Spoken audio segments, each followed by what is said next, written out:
What up, gang? Carolina Jackpot time coming at you on Friday morning. Hope you guys are having a good one. Got a few things I want to discuss today. But first off, if you didn't see the community post yesterday, we hit 13,000 subscribers on the channel. I do want to thank you guys for that. Hitting the thumbs up button, sharing the videos over the years, leaving comments in the comments section. The family has surely grown over time, and I plan on doing nothing more, or nothing less, I should say, than continuing to grow the Carolina Jackpot brand. As I've always said, I think I've got way less subscribers than I should have over here on this channel. I feel like the content is very underrated, and I don't feel like I'm braggadocious when I say that. It's just fact. Plenty of people have made that statement to me and in other circles as well. A few circle jerks, actually. So, continue sharing the videos and keep doing what you're doing. I appreciate everyone who's subscribed to the channel. Now, first off, what I have for you is this. South Carolina versus Akron tomorrow night, 7:30 over here on the channel. We will be live streaming that game. I'm also going to live stream the Tennessee versus Oklahoma game at the same time.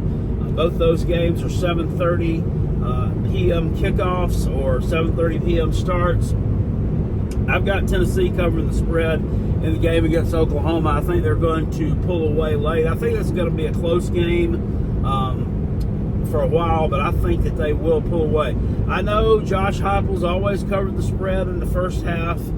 Yeah, I get that, but I still think this game is going to be close. You gotta look. I try to throw you Tennessee fans. This is the South Carolina versus Akron, what we can talk about first, but I want to get on you first. I try to throw you guys a bone. I try to be objective, I guess you would say, in my analysis, and that lets you know I think you're the better team, and I think you're going to win. But I've got people out here in the comment section saying stuff like 55-17, 51-10 again, Vols by 50. Vols are going to put up Vols 49-7. Just dumb shit that you don't believe. You don't believe that. This is going to be by far your toughest test to date. You think Oklahoma, Brent Venables, is going to just let you come into their stadium where they rarely lose and just kick them square in the face? I don't think so. And I'm drawing a lot of comparisons though between 2024 Tennessee and 2015 Clemson. And I want to sit there and talk about it. And I may put out another video about that. I think I am. I'm going to put out a video on the comparisons between 2015 Clemson and 2024 Tennessee at some point in time. But you're pretty similar in that nobody really wants to believe that you're this good outside of your own fan base, and you're smelling your farts way too much right now. Okay, you're going to play some real competition on Saturday night. Let's see how it plays out. I think you're the better team. I think you're going to win. I don't think there's a whole lot of question in terms of that, but let's let it play out. You're not winning this game by 50 points. That's just not going to happen. It's just dumb. All right, South Carolina versus Akron. This game, this is going to be a bowling shoe ugly. I'm just going to sit here and tell you. I hope you jumped on the over-under early in the week. It was set at 47. I actually got it at 46.5. Everybody's on the under, and with good reason. It's down to 42 now, with good reason. Shane Beamer, very coy about the situation with Lenore Sellers. First off, this past weekend, they said, we just taped it up. He's fine. He's going to be 100%. And then it was, we'll see. He's a wait-and-see situation. And then it's, he did more in practice on Tuesday than he did on Sunday. He did more on Wednesday than he did on Tuesday. Shane Beamer is nothing more than a nicer version of Will Muschamp. None of these guys are going to let you know what's going on with your players because they don't have to. There's no rule out there that says that they have to. I wish college football were like the NFL in that regard. There's no injury report. So, you're playing fucking Akron, dude. Just come out and tell your fans that we're going to sit him this week so that he'll have the bye week to rest, and they'll be ready to start into the meat of the SEC schedule. Tell them that. I mean, it's not like you're going to have to scheme or do something underhand here to beat fucking Akron. I don't get that. But on his Carolina calls last night, that's what he said about the progressing day to day. And he said, we'll see on Saturday how he's doing. Well, our old buddy Hale McGranahan over at 24/7 Sports on the BigSpur.com has already written an article this morning, come out and said that with Robbie Ashford making his first start at quarterback. So, I mean, if he's writing articles about that, I'm pretty sure that Ashford's going to be the starter in this game. I don't really like it. I don't hate it. If Lenore Sellers is 100%, as Beamer alluded to earlier in the week, I feel like he should start the game because he's your quarterback of the future. Robbie Ashford is nothing but a stopgap. He's someone that needs to come in off the bench to mix things up a little bit. When Sellers get banged up, whatever, he's not going to be the one to lead your offense. With that being said, he's going to have to be the one to lead your offense on Saturday night because apparently he is going to be the starting quarterback. Good thing about this is Akron is the number 121 team defensively in the country. What are there, 134 teams, I think, maybe in FBS. So they're really, really close to the bottom. They're also number 120 against the run, which is, that's your kind of what our go-to is right now. You should be able to definitely run the ball on them. Kyle Manungai from Rutgers went for over 200 on this team. Rocket Sanders should be able to have a big night. Should be able to. Just looking at them defensively, at them offensively, and they're bad on both sides of the ball. They're a little bit better, looks like, throwing it than they are running it, which your run game, your run defense can't stop a damn nosebleed most of the time. So that's probably a pretty good thing. You look at it on paper, we should win it by 40 points, but you're not going to, because South Carolina muddies games up in situations like this. These are always notoriously flat spots for South Carolina. And until you want to reach the next level as a football team, you're going to have to start coming out after games like Saturday,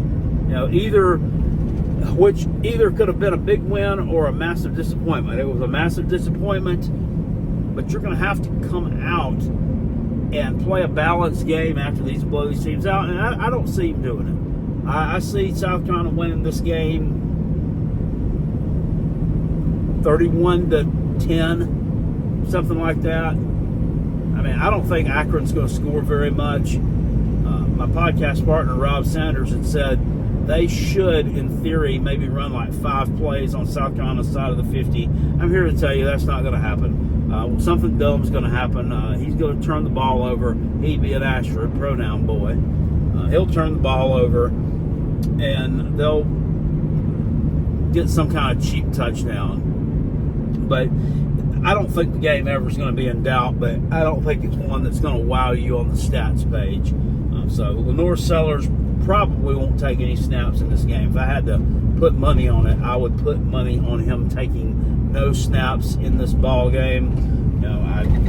I've seen the Tennessee fans over in the comment section say, "Be careful about Akron. 2022, they're trying to take out our knees and ankles." And okay, well, I don't know what you're telling me that for. It's not like I can go phone Coach Beamer real quick and say, "Shane, watch out for the knees and ankles."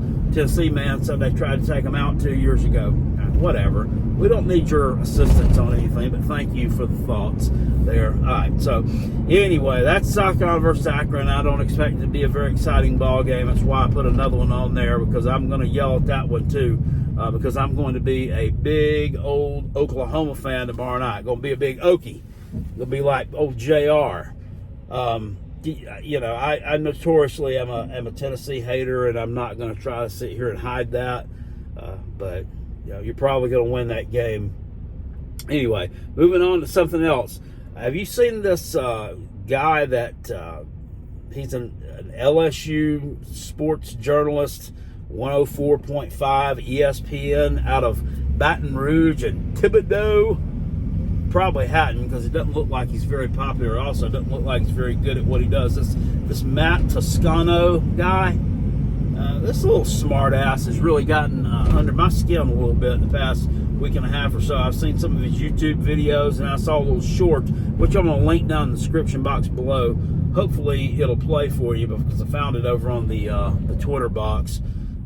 And I'm not the most technically sound individual in the world. You guys know that, but like, he's still, this was up until a couple of days ago, he's still sitting over here pissing and moaning about South Carolina fans complaining about the referees in that game on Saturday. Dude, that was 5 days ago. Now it was 6 days ago. Nobody gives a shit anymore. You won the ball game. You're very lucky and fortunate to win that ball game too, by the way. South Carolina did not play well in the second half. Yes, we know this. We absolutely know this. We also know there were some questionable calls in that game. There were some calls in that game that we had people on the level such as a Josh Pate and journalists even above that level. We're talking questioning, what the hell were these SEC officials doing in this game? He's sitting over here calling South Carolina fans crybabies because, you know who complains about the officials? Losers, blah, blah, blah. Well, I get what you're saying, and I can find some context there in what you're trying to spill. But let me explain it for you, buddy. The reason why you feel the need to get on your little radio show and do a diatribe about that is because you know they're fucking right. You know they're fucking right. He's talking about their stupid defensive player grabbed Nuss by the neck. He didn't grab him by the neck. If anything, he grazed him by the edge of his fucking jersey. And on the other pick six, he turns into a tackler after his dumbass throws an interception. I mean, do you understand that? I mean, you're doing some kind of show about college football, so I'm assuming you know a little bit about the sport. I don't know, though. He does turn into a tackler. So guess what? His ass is going to get blocked. That's what Kyle Kennard did. That was a shit call by a shit official who needs to be reprimanded. And you know it. And that's why you're sitting here running your fucking trap about it right now, guy. That's why you're sitting here running your damn trap about it. It's because you know that South Carolina got hosed in that game, and you're like the little kid sitting over here, like you stole a damn piece of candy or some shit, and you got away with it. Or you picked a booger and nobody saw you eat it. Go fuck yourself, dude. It's over and done with. LSU is a nothing burger program before they played South Carolina. You're still a nothing burger program, a nothing going on, perennial underachiever, dominant in the state of Louisiana. You've won what? They won one national championship a few years ago. Yeah, how many teams did they have? Everybody talks every year about, LSU, they got all this talent. We got they're going to do this. We're going to do that. They're going to do that. Blah, blah, blah, blah, blah. They got all this talent. What do? They don't never do shit. They never do shit. They're always in ReliaQuest bowls or Outback bowls or just failing to meet the mark. And yeah, I understand Gamecocks. They never won a damn national championship. Never competed for one. Never won the SEC. We know this. And guess what? I never said that they did. But LSU thinks that they're up here when in reality they're about right here. Or hell, some years they're down here.